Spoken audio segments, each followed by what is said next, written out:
पारी मन ल जय जोहार।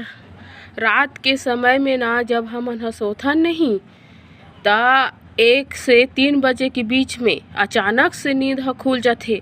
तो ओ का कारण से खुलथे आप मन ल पता है? जब कोई अदृश्य शक्ति हमर से जुड़ना चाहथे या फिर कोई घर के पूर्वज जो खत्म हो गए हे, जैसे दादी दादा हे, माँ बाप हे, अगर ख़त्म हो गए हे ना ते मन तिकर आत्मा नहीं हमर से कनेक्ट करे के कोशिश करथे रात किन।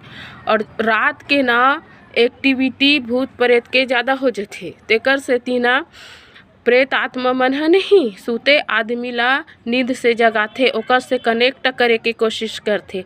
कई बार सपना में आके कुछ बात बताथे या फिर जो चीज़ जो कनेक्ट करना चाहते ना आप मन से, जो बात करना चाहते या फिर होने वाले घटना के बारे में बताई या फिर घर में कोई चीज़ चलत रही तेकर बारे में ओमन ह बताए के कोशिश करथे। तेकर से तीना जे प्रेत आत्मा रथे और पूर्वज रथे हमर मन के पित्र रथे ना ते मन हमर से कनेक्ट करे कोशिश करथे। तेकर से तीना रात के 1 से 3 बजे के बीच में नहीं हमर नींद ह खुल जाथे।